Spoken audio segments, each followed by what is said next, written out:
Hello student, success coaching classes में आपका स्वागत है। यदि आप चैनल में पहली बार आए हैं तो चैनल को सब्सक्राइब कर लें और बेल आइकन को ऑल में प्रेस कर लें ताकि आने वाले सभी वीडियो का नोटिफिकेशन टाइम पर मिल जाए। आज हम आपको डिस्कस करने वाले हैं क्लास 10th का साइंस का जो आपको मोस्ट इम्पॉर्टेंट चैप्टर है उसका ऑब्जेक्टिव क्वेश्चन डिस्कस करवाने वाले हैं, प्रकाश, परावर्तन एवं अपवर्तन। इसमें मोस्ट 30+ क्वेश्चन जो करवाएंगे वो भी बहुत इंपॉर्टेंट क्वेश्चन करवाएंगे जो आपको बोर्ड एग्जाम के लिए बहुत ही इंपॉर्टेंट होने वाला है। इसलिए वीडियो में अंत तक बने रहें क्योंकि हर एक क्वेश्चन आपका एग्जाम के लिए इंपॉर्टेंट है। यदि आप सब्जेक्टिव क्वेश्चन का वीडियो देखना चाहते हैं तो आप हमारा प्लेलिस्ट में जाकर मैथ का, साइंस का, सोशल साइंस का, हिंदी, इंग्लिश सभी का आप देख सकते हैं।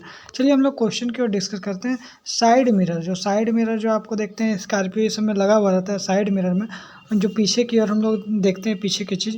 तो साइड मिरर में किस प्रकार का दर्पण का उपयोग करते हैं तो याद रखिएगा हमारा उत्तल दर्पण का उपयोग करते हैं। और आपका एग्जाम में कई बार क्वेश्चन पूछा गया है। सोलर कुकर में व्यवहार किया था तो याद रखिएगा सोलर कुकर में किस प्रकार का दर्पण का उपयोग करते हैं तो याद रखिएगा आपका अवतल दर्पण का। कभी कभी आपसे पूछेगा जो सौर भट्टी में कौन सा दर्पण का उपयोग करते हैं, फिर भी आप क्या बोलिएगा अवतल दर्पण। यदि आपसे क्वेश्चन पूछ दिया दाढ़ी बनाने में कौन सा दर्पण का उपयोग करते हैं तो उसमें भी आप क्या बोलिएगा अवतल दर्पण का ही बोलिएगा, ठीक है ना।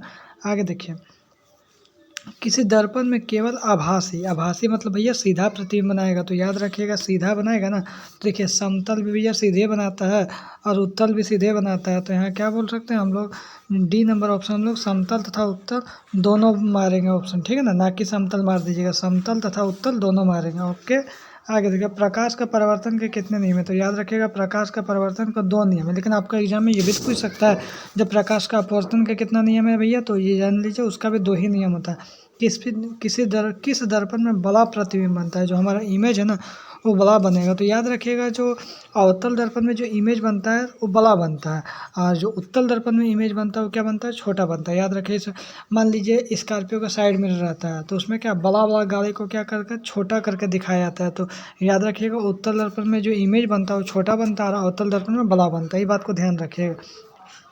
ये भी क्वेश्चन पूछेगा गोली दर्पण में फोकसांतर एवं वक्रता तीर के बीच रिलेशन बताइए, एफ और आर के बीच रिलेशन।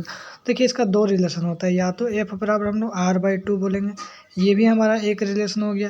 यदि इसको क्रॉस मल्टीप्लिकेशन करेंगे तो हम लोग r बराबर 2f भी बोल सकते हैं, ये भी हमारा एक रिलेशन हो जाएगा। दोनों में से कोई भी ऑप्शन है आप टिक मार दीजिएगा। तो हमारा देखिए ऑप्शन आपको सी नंबर मिल ही गया। आगे देखिए बोल रहा प्रकाश के नियम का निर्धारित कौन करता है। देखिए आप प्रकाश का नियम जो रहता है ना, सॉरी प्रकाश बोल रहे हैं, परावर्तन का नियम में निर्धारित क्या होता है।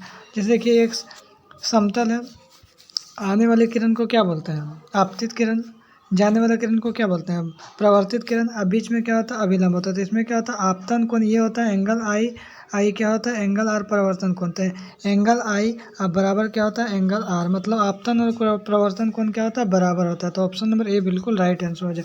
याद रखिएगा हवा या निर्वात में प्रकाश की चाल कितनी होती है तो याद रखिएगा 3 × 10⁸ मीटर/सेकंड। बहुत बड़े एग्जाम में क्वेश्चन पूछा गया, ये भी क्वेश्चन इंपॉर्टेंट है। प्रकाश तरंग उदाहरण है, प्रकाश तरंग उदाहरण क्या है, विद्युत चुंबकीय तरंग का। देखिए हर एक क्वेश्चन आपके एग्जाम के लिए इंपॉर्टेंट है, इसलिए ये मत सोचिएगा जो कैसा कैसा क्वेश्चन करवा दे रहे हैं। दंत विशेषज्ञ किस दर्पण का उपयोग मरीजों के दांतों में बड़ा प्रतिबिंब, देखिए मान लीजिए दांत में देखना है तो माइक्रोस्कोप से देखिए तो क्या आपको थोड़ा सा जूम दिखना चाहिए, तो किस प्रकार का हम लोग दर्पण का उपयोग करते हैं अवतल दर्पण, क्योंकि आपको पता है अवतल दर्पण में किसी भी चीज़ को बड़ा करके दिखाया जाता है।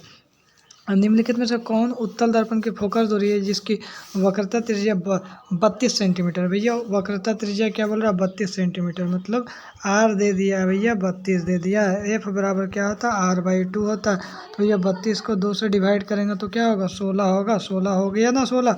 अब देखिए सवाल उठता है भैया 16 जो प्लसों में है माइनसों में है तो कौन सा ऑप्शन वह सही मारेंगे।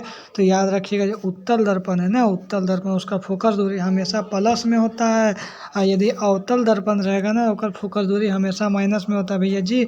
तो उत्तल दर्पण है तो यहाँ क्या होगा प्लस में होगा, ऑप्शन नंबर सी होगा। बात समझ में आया, जो उत्तल दर्पण है इसके कारण क्या हो गया प्लस हो गया बच्चा। यदि अवतल दर्पण रहता तो क्या होता -16 होता। ये बात को एकदम बिल्कुल ध्यान रखिएगा। नई कार्तीय चिन्ह परिपाटी के अनुसार दर्पण के सामने रखे बिंब की दूरी कितनी होती है तो याद रखिएगा जिसको राइट आंसर हो जाएगा आपका ऑप्शन नंबर हो जाएगा। देखिए धनात्मक भी होता है ऋणात्मक, या कभी धनात्मक कभी ऋणात्मक, इनमें से कोई नहीं। तो देखिए इसका जो हम लोग बोल सकते हैं तो कभी ऋणात्मक भी हम लोग इसको बोल सकते हैं, ठीक है ना।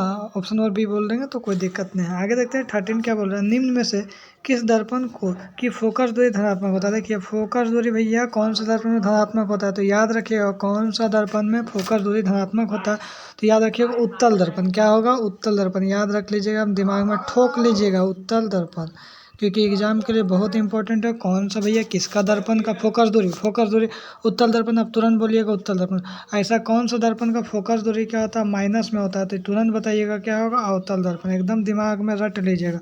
अवतल दर्पण हो भैया ये, तो उसका फोकस दूरी ऋणात्मक होता है और उत्तल दर्पण का फोकस दूरी धनात्मक होता है। तो यहाँ पर क्या बोला है, फोकस दूरी धनात्मक बोला, तुरंत मारेंगे भैया उत्तल। प्रकाश की किरणें गमन करती है, प्रकाश की किरण एकदम सीधा रेखा में गमन करेगा तो सीधी रेखा हो जाएगा। आगे देखते हैं दाढ़ी बनाने में कौन सा दर्पण, अभी तुरंत बताया था दाढ़ी बनाने के लिए अवतल। समतल दर्पण की फोकस दूरी बताइए, समतल दर्पण की फोकस दूरी होता ही या नहीं, अनंत होता है, समझे। उत्तल दर्पण से बना काल्पनिक प्रतिबिंब होता है, तो याद रखिएगा ये उत्तल दर्पण से जो इमेज बनता है ना, वो क्या बनता है, सीधा पहले सबसे पहले बनेगा और आवर्धित बनेगा, मतलब बड़ा बनेगा, ठीक है, ऑब्जेक्ट से। आगे देखिए अवतल दर्पण का फोकस, अभी देखिए क्वेश्चन में बोलिए रहे थे अवतल दर्पण का फोकस, तुरंत मारिए भैया ऋणात्मक। ऑप्शन करने, ऑप्शन ए नंबर। आगे क्या बोल रहे हैं यहाँ पर, जो किसी अवतल दर्पण की फोकस दूरी एफ और वक्रता त्रिज्या के बीच में क्या रिलेशन था, अभी तुरंत बताएं, एफ बराबर r/2। ये ऑप्शन कहीं भी है भैया जी, कहीं भी ऑप्शन है तो कोई दिक्कत नहीं, डरना नहीं है। r बराबर 2f तो कहीं ना कहीं होगा। देखिए r बराबर 2f है, कहाँ है भैया, ऑप्शन नंबर बी में है। आगे देख लेते हैं, ये तो एकदम मोस्ट VBI क्वेश्चन है। दर्पण का सूत्र क्या होगा, तो दर्पण का सूत्र याद रखिएगा 1/v प्लस 1/u अब बराबर 1/f, ठीक है। बोलिए कहीं दर्पण का सूत्र नहीं पूछा, हमारा लेंस का सूत्र पूछ दिया तो कैसे याद रखेंगे, कोई दिक्कत नहीं भैया जी, एकदम आराम से याद रखिएगा। 1/v प्लस 1/u बराबर 1/f है ना, तो उसमें क्या होगा 1/v माइनस 1/u, माइनस यहाँ क्या करेगा, प्लस का जगह माइनस कर दीजिएगा, तो 1/v माइनस 1/u बराबर 1/v क्या हो गया, लेंस का सूत्र हो जाएगा। तो भैया प्लस रहे तो दर्पण, लेंस रहे तो माइनस लगा दीजिएगा, ठीक है ना। अब लेंस की क्षमता का सही मात्रक क्या होता है, तो लेंस की क्षमता का सही मात्रक डायऑप्टर होता है। सूत्र क्या होता है, लेंस की क्षमता का P बराबर 1/f, ये याद रखिएगा। यदि f बराबर क्या होता है तो 1/p होता है, वो याद रखिएगा बच्चा। ले पूछिए दिया लेंस की क्षमता, तो क्या होता है, लेंस की क्षमता P बराबर 1/f। स्नेल का नियमानुसार क्या होगा भैया, स्नेल का नियमानुसार होता है साइन आई बट्टा साइन, इसको म्यू बोलते हैं, म्यू बराबर साइन आई बट्टा साइन आर। 20 सेंटीमीटर फोकस दूरी में लेंस की क्षमता क्या होगा, लेंस की क्षमता भैया, लेंस की क्षमता मतलब P बराबर क्या होता है, 1/f होता है, P बराबर 1/f होता है। और यहाँ पर यदि देखिए तो फोकस दूरी क्या होता है, हमेशा मीटर में होता है, हमेशा क्या होता है, मीटर में होता है। तो भैया 20 सेंटीमीटर है, 20 को यदि 100 से डिवाइड करेंगे तो क्या होगा, 1/5 मीटर होगा। तो P बराबर क्या हो जाएगा, 1 का 1, और यहाँ क्या हो जाएगा 1/5 हो जाएगा, ठीक है। अब 1/5 हो जाएगा तो यहाँ क्या होगा 1 का 1 हो जाएगा, और ये क्या हो जाएगा 5/1 हो जाएगा। तो इसका जो राइट आंसर क्या हो जाएगा आपका, 1 से 1 कट गया भैया तो 5D आ जाएगा, क्या आ जाएगा D। तो 5 डायप्टर हो गया, समझ लीजिए, बढ़िया समझ लिए। लेंथ की क्षमता का फॉर्मूला होता है P बराबर 1/f, क्लियर है, यहाँ तक समझ में आ गया। देखिए फोकस दूरी कितना दिया, 20 सेंटीमीटर, आपको पता है जिसका फोकस दूरी क्या होता है, मीटर में होता है, क्या होता है, मीटर में होता है। तो भैया चलिए सबसे पहले मीटरवा निकाल लेते हैं ना, तो 20 सेंटीमीटर उसको डिवाइड कर दिए 100 से, तो 1/5 मीटर में आ गया, ठीक है। P बराबर 1/f, तो 1 का 1, और f का मान क्या, 1/5 हो गया। अब आपको पता है भागा है तो भैया गुना होगा तो पलटेगा, तो 1/5 क्या हो गया, 5/1 हो गया, 1 से 1 फट से फट कट गया, तो यहाँ क्या हो गया 5D, क्या हो गया, लेंस की क्षमता किस में दिखाता है, D में। तो यहाँ पर डायप्टर हो गया 5 डायप्टर। लेकिन यहाँ पर सवाल उठता है भैया प्लसो है माइनसो है, तो क्या करें, फिर समस्या आ गया। देखिए लेंस की क्षमता क्या है, यहाँ पर बोल रहा हूँ फोकस दूरी वाली लेंस की क्षमता, तो यहाँ पर क्या हो जाएगा, ऑप्शन नंबर ए क्या हो जाएगा, बिल्कुल राइट आंसर हो जाएगा। आगे थे 2D क्षमता वाले लेंस का फोकस अंतर क्या होगा, तो याद रखिए इसको यदि आप सॉल्व करिएगा तो आपका 50 सेंटीमीटर निकल जाएगा, क्योंकि P बराबर 1/f है, ठीक है। P का मान कितना दिया, 2D है, ठीक है, 1/f। तो यहाँ पर यदि कोना कोनी गुना करवाएंगे तो क्या होगा, 2f बराबर 1, f बराबर क्या होगा 1/2, तो यहाँ f क्या निकल जाएगा 0.5 निकल जाएगा, क्या निकल जाएगा 0.5 मीटर निकल जाएगा। लेकिन हमको किस में निकालना है, सेंटीमीटर में निकालना है, तो 0.5 को क्या करेंगे 100 से गुना कर देंगे, तो क्या आ जाएगा 50 सेंटीमीटर आ जाएगा, क्या हो जाएगा 50 सेंटीमीटर। कहाँ है 50 सेंटीमीटर, तो 50 सेंटीमीटर ऑप्शन नंबर डी में है, क्लियर समझ में आ गया। आगे देखिए, निम्न में से कौन सा पदार्थ लेंस बनाने के लिए प्रयुक्त नहीं किया जाता है? कितना बार क्वेश्चन पूछा गया है, मिट्टी प्रयुक्त नहीं किया जाता है। 1 मीटर फोकस दूरी वाले उत्तल लेंस की क्षमता क्या होगा? फोकस दूरी वाले देखिए 1 मीटर फोकस दूरी, तो उत्तल लेंस की क्षमता क्या होता है? P बराबर 1/f होता है ना। तो देखिए यहाँ पर 1 का 1 है और फोकस दूरी देखिए इस बार मीटर में दे दिया है, तो दे दिया तो 1/1 करेंगे तो क्या होगा? 1 होगा डायोप्टर। और उत्तल लेंस बोला है तो 1D इसका राइट आंसर हो जाएगा। और 1D कहाँ पे है? तो 1D ऑप्शन नंबर बी में है।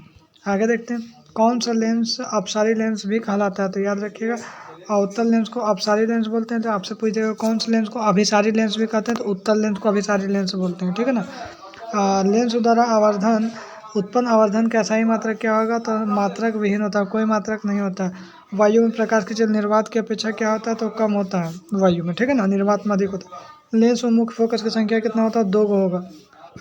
और उत्तल लेंस का आवर्धन m बराबर क्या होगा? तो याद रखिएगा m बराबर v/u होगा।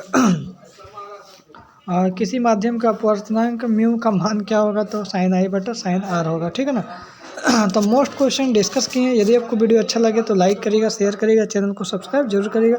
फिर मिलते हैं नेक्स्ट वीडियो में। Thank you so much.